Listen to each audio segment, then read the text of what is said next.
ವೀಕ್ಷಕರೇ ನಮಸ್ತೆ. ಇದು ನ್ಯೂಸ್ 18 ಡಿಜಿಟಲ್. ನಾನು AT ವೆಂಕಟೇಶ್ ಪ್ರಭು. ರಾಜ್ಯ ಸರ್ಕಾರದ ಮಹತ್ವಾಕಾಂಕ್ಷೆಯ ಯೋಜನೆ GBDA ಗ್ರೇಟರ್ ಬೆಂಗಳೂರು ಡೆವಲಪ್ಮೆಂಟ್ ಅಥಾರಿಟಿಯ ಅಡಿಯಲ್ಲಿ ಬರ್ತಕ್ಕಂತಹ GBIT greater Bengaluru integrated township ಯೋಜನೆ ಈಗ ಸಾಕಷ್ಟು ವಿವಾದಕ್ಕೆ ಒಳಗಾಗಿದೆ. ಬೆಂಗಳೂರು ದಕ್ಷಿಣ ಜಿಲ್ಲೆಯ ಬಿಡದಿಯ ಕಂಚುಗಾರನಹಳ್ಳಿ ಹಾಗೆ ಭೈರಮಂಗಲ ಗ್ರಾಮ ಪಂಚಾಯಿತಿ ವ್ಯಾಪ್ತಿಯ ಸರಿಸುಮಾರು 35ಕ್ಕೂ ಹೆಚ್ಚು ಗ್ರಾಮಗಳನ್ನು ಒಳಗೊಂಡಂತೆ ಭೂಸ್ವಾಧೀನ ಪ್ರಕ್ರಿಯೆ ಮಾಡಲಿಕ್ಕೆ ಈಗ ಸರ್ಕಾರ ಮುಂದಾಗಿರುವಂಥದ್ದು. ಈಗಾಗಲೇ ಸರ್ವೆ ಕಾರ್ಯಕ್ಕೆ ಅಧಿಕಾರಿಗಳು ಹೋಗ್ತಾ ಇದ್ದಾರೆ. ಈಗ ರೈತರು ಕೂಡ ಒಂದು ದೊಡ್ಡ ಮಟ್ಟದಲ್ಲಿ ಪ್ರತಿರೋಧವನ್ನು ಕೂಡ ವ್ಯಕ್ತಪಡಿಸ್ತಾ ಇದ್ದಾರೆ. ನಿರ್ಭೀತ, ನಿಷ್ಪಕ್ಷಪಾತ, ವಿಶ್ವಾಸಾರ್ಹ ಸುದ್ದಿಗಳಿಗೆ ಮತ್ತೊಂದು ಹೆಸರಾಗಿರುವ ನ್ಯೂಸ್ 18 ಕನ್ನಡ ಈಗ ಆಪ್ನಲ್ಲೂ ಲಭ್ಯವಿದೆ. ದಯವಿಟ್ಟು ಇಲ್ಲಿರುವ QR ಕೋಡ್ ಸ್ಕ್ಯಾನ್ ಮಾಡಿಕೊಂಡು ಆಪ್ ಡೌನ್ಲೋಡ್ ಮಾಡೋದಕ್ಕೆ ಮರಿಬೇಡಿ. ನಿಮ್ಮ ಬೆಂಬಲ ಹೀಗೆ ಸದಾ ನಮ್ಮೊಂದಿಗಿರಲಿ. ಧನ್ಯವಾದ. ನಮ್ಮ ಜಮೀನಿಗೆ ಯಾರು ಕೂಡ ಬರಬೇಡಿ, ಸರ್ವೆಯನ್ನು ಮಾಡಬೇಡಿ, ನಮ್ಮ ಕೃಷಿ ಭೂಮಿಯನ್ನು ನೀವು ಯಾವುದೇ ಕಾರಣಕ್ಕೂ ಕೂಡ ಬೇರೆ ಯೋಜನೆಗೆ ಬಳಸ್ಕೊಳ್ಬೇಡಿ, ಇದಕ್ಕೆ ನಮ್ಮ ಅನುಮತಿ ಇಲ್ಲ ಎನ್ನುವಂಥ ನಿಟ್ಟಿನಲ್ಲಿ ಭೈರಮಂಗಲ ಗ್ರಾಮದ ಆಂಜನೇಯ ಸ್ವಾಮಿ ದೇವಸ್ಥಾನದ ಬಳಿ ಆ ಭಾಗದ ರೈತರು ಬಹಳಷ್ಟು ದಿನಗಳಿಂದ ಹೋರಾಟವನ್ನು ಮಾಡ್ತಾ ಇದ್ದಾರೆ. ಈಗ ಈ ಒಂದು ಹೋರಾಟ ರಾಜಕೀಯವಾಗಿ ಸ್ವರೂಪವನ್ನು ಪಡಿತಾ ಇದೆ. ಈಗಾಗಲೇ ವಿಪಕ್ಷ ನಾಯಕ ಆರ್ ಅಶೋಕ್ ಸೇರಿದಂತೆ BJPಯ ನಾಯಕರುಗಳಾದಂತಹ ಸಂಸದ ಡಾಕ್ಟರ್ ಮಂಜುನಾಥ್ ಅವರು, ಮಾಜಿ DCM ಅಶ್ವತ್ಥನಾರಾಯಣ ಅವರು ಕೂಡ ಭಾಗವಹಿಸಿ ರೈತರ ಬೆಂಬಲಕ್ಕೆ ನಿಂತಿದ್ರು. ಈಗ ಮತ್ತೆ JDSನ ನಿಯೋಗ ಬಂದಿದೆ. JDSನ ಯುವ ನಾಯಕ ನಿಖಿಲ್ ಕುಮಾರಸ್ವಾಮಿ ಅವರ ನೇತೃತ್ವದಲ್ಲಿ JDSನ ನಾಯಕರುಗಳು ಕೂಡ ಆಗಮಿಸಿ ರೈತರ ಹೋರಾಟಕ್ಕೆ ಬೆಂಬಲವನ್ನು ಸೂಚಿಸಿದ್ದಾರೆ. ಆದರೆ ವಿಶೇಷವಾಗಿ ಈ ಒಂದು ಯೋಜನೆಯನ್ನು ಮಾಡಲೇಬೇಕು ಅಂತೇಳಿ ಈಗಿನ ಕಾಂಗ್ರೆಸ್ ಸರ್ಕಾರದ DCM ಆಗಿರ್ತಕ್ಕಂತಹ DK ಶಿವಕುಮಾರ್ ಅವರು ಬಹಳ ಶತಾಯಗತಾಯ ಪ್ರಯತ್ನವನ್ನು ಮಾಡ್ತಾ ಇದ್ದಾರೆ. ಈಗಾಗಲೇ GBIT ಯೋಜನೆಯ ಲೋಗೋವನ್ನು ಕೂಡ ಅನಾವರಣ ಮಾಡಿದ್ದಾರೆ. ಅವರ ಮಾಹಿತಿಯ ಪ್ರಕಾರ ಇದು 25,000 ಕೋಟಿ ರೂಪಾಯಿಯ ಯೋಜನೆ ಎನ್ನುವಂಥ ಮಾಹಿತಿ ಕೂಡ ಸಿಗ್ತಾ ಇದೆ.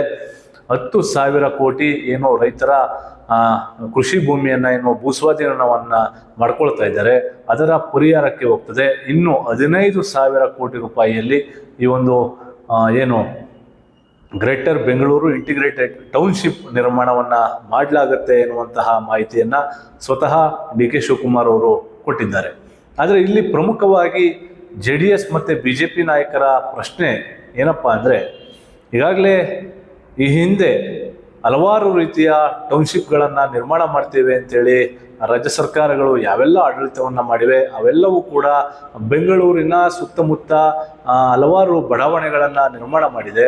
ಆದರೆ ಆ ಬಡಾವಣೆಗಳಲ್ಲಿ ಈಗಲೂ ಕೂಡ ಮೂಲಭೂತ ಸೌಕರ್ಯಗಳನ್ನು ಅಲ್ಲಿಯ ಜನರಿಗೆ ನೀಡಲು ಸಾಧ್ಯ ಆಗಿಲ್ಲ. ಜೊತೆಗೆ ಅಲ್ಲಿ ಯಾವೆಲ್ಲ ಭರವಸೆಗಳನ್ನು ಕೊಟ್ಟಿದ್ರು ಆ ಭರವಸೆಗಳನ್ನು ಕೂಡ ಪೂರೈಸಲಿಕ್ಕೆ ಆಗಿನ ಸರ್ಕಾರಗಳಿಂದ ಸಾಧ್ಯ ಆಗಿಲ್ಲ. ಜೊತೆಗೆ ಈಗ ಕಾಂಗ್ರೆಸ್ ಸರ್ಕಾರದಲ್ಲಿ ಅಭಿವೃದ್ಧಿಗೆ ಹಣ ಇಲ್ಲ, ಎಲ್ಲವೂ ಕೂಡ ಗ್ಯಾರಂಟಿಗೆ ಹೋಗ್ತಾ ಇರುವಂಥದ್ದು. ಈ ನಿಟ್ಟಿನಲ್ಲಿ ನಾವು ಕೇಂದ್ರ ಸರ್ಕಾರದಿಂದ ಸಾಲವನ್ನು ಪಡಿತೇವೆ ಅಥವಾ ಏನು ಆ ರೈತರ ಕೃಷಿ ಭೂಮಿಯ ಮೇಲೆ ನಾವು ಸಾಲವನ್ನು ಪಡೆದು ಈ ಒಂದು ಯೋಜನೆಯನ್ನು ಮಾಡ್ತೇವೆ ಎನ್ನುವಂಥ ಮಾತನ್ನು ಕಾಂಗ್ರೆಸ್ ಸರ್ಕಾರದ ನಾಯಕರುಗಳು ಹೇಳ್ತಾ ಇದ್ದಾರೆ. ಆದರೆ ಈ ವಿಚಾರವಾಗಿ JDS ಮತ್ತು BJPಯ ನಾಯಕರುಗಳು ವಿರೋಧವನ್ನು ವ್ಯಕ್ತಪಡಿಸ್ತಾ ಇದ್ದಾರೆ. ಯಾಕಂದರೆ ಇಲ್ಲಿ ಸಾವಿರಾರು ಎಕರೆ ಪ್ರದೇಶದಲ್ಲಿ ಕೃಷಿ ಭೂಮಿ ಇದೆ. ಜೊತೆಗೆ ರೈತರು ಕೃಷಿಯನ್ನು ಮಾಡಿಕೊಂಡು ತಮ್ಮ ಬದುಕನ್ನು ಕಟ್ಕೊಂಡಿದ್ದಾರೆ. ಇಲ್ಲಿ ಹೈನುಗಾರಿಕೆ ಇದೆ, ರೇಷ್ಮೆ ಇದೆ, ಇನ್ನಿತರೆ ತೆಂಗು, ಮಾವು ಎಲ್ಲವೂ ಕೂಡ ಇದೆ. ಇದರಿಂದಾಗಿ ತಮ್ಮ ಬದುಕನ್ನು ರೈತರು ಈ ಭಾಗದಲ್ಲಿ ಬಹಳ ದೊಡ್ಡ ಮಟ್ಟದಲ್ಲಿ ಕಟ್ಕೊಂಡಿದ್ದಾರೆ. ಆದರೆ ನಾಳೆ ದಿನ ಅವರ ಕೃಷಿ ಭೂಮಿಯನ್ನು ಭೂಸ್ವಾಧೀನವನ್ನು ಮಾಡಿ ಆ ಯೋಜನೆಯನ್ನು ಕೂಡ ಪೂರ್ಣಗೊಳಿಸ್ತೆ ಅರ್ಧಕ್ಕೆ ನಿಂತಿದ್ದೆ ಆದರೆ ರೈತರಿಗೆ ಈ ಕಡೆ ಕೃಷಿ ಭೂಮಿನೂ ಇಲ್ಲ, ಯೋಜನೆಗೆ ತಕ್ಕಂಥ ಹಣನೂ ಇಲ್ಲ ಎನ್ನುವಂಥ ನಿಟ್ಟಿನಲ್ಲಿ BJP ಮತ್ತು JDSನ ನಾಯಕರುಗಳು ಒಂದು ಗಂಭೀರವಾದಂತಹ ಆರೋಪವನ್ನು ಮಾಡ್ತಾ ಇದ್ದಾರೆ. ಇಲ್ಲಿ ಒಂದು ಸರ್ಕಾರದಿಂದ ಆಗಿರತಕ್ಕಂತಹ ಪ್ರಮಾದ ಏನಂದರೆ, ಈ ಯೋಜನೆಯನ್ನು ಪ್ರಾರಂಭ ಮಾಡಲಿಕ್ಕೂ ಮುಂಚೆ ಸ್ಥಳೀಯವಾಗಿ ರೈತರ ಜೊತೆಗೆ ಈವರೆಗೂ ಕೂಡ ಯಾವುದೇ ಒಂದು ಸಭೆಯನ್ನು ಕೂಡ ಮಾಡಿಲ್ಲ. ಯಾಕಂದರೆ ಸ್ಥಳೀಯವಾಗಿ ಈ ಭಾಗದ ಶಾಸಕರು HC Balakrishna ಅವರಾಗಿರ್ಬೋದು, DCM DK Shivakumar ಅವರಾಗಿರ್ಬೋದು, ಸ್ಥಳೀಯವಾಗಿ ಯಾರೆಲ್ಲ ರೈತರು ವಿರೋಧವನ್ನ ಮಾಡ್ತಾ ಇದ್ದಾರೆ ಅವರನ್ನ ಕರೆದು ಸ್ಥಳೀಯವಾಗಿ ಒಂದೇ ಒಂದು ಸಭೆಯನ್ನು ಕೂಡ ಮಾಡಿಲ್ಲ. ಜೊತೆಗೆ ಏನು ಅವರಿಗೆ ಸಿಗಬೇಕಾದಂತಹ ಪರಿಹಾರದ ಹಣದ ಮೊತ್ತ ಕೂಡ ಕಡಿಮೆಯಾಗಿದೆ ಎನ್ನುವಂತಹ ಆರೋಪ ಕೂಡ ಇಲ್ಲಿ ಪ್ರಮುಖವಾಗಿ ಕೇಳಿಬರ್ತಾ ಇದೆ. ಹಾಗಾಗಿ ಭವಿಷ್ಯದ ದಿನಗಳಲ್ಲಿ ಈ ಯೋಜನೆಗೆ ಸಂಬಂಧಪಟ್ಟಂತೆ ಯಾವ ರೀತಿಯಾದಂತಹ ಕ್ರಮವನ್ನ ವಹಿಸ್ತಾರೆ ಎಂಬುದನ್ನ ಕಾದು ನೋಡಬೇಕಾಗಿದೆ. ನಿರ್ಭೀತ, ನಿಷ್ಪಕ್ಷಪಾತ, ವಿಶ್ವಾಸಾರ್ಹ ಸುದ್ದಿಗಳಿಗೆ ಮತ್ತೊಂದು ಹೆಸರಾಗಿರುವ ನ್ಯೂಸ್ 18 ಕನ್ನಡ ಈಗ ಆಪ್ನಲ್ಲೂ ಲಭ್ಯವಿದೆ.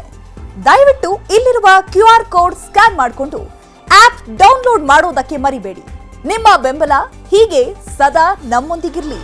ಧನ್ಯವಾದ.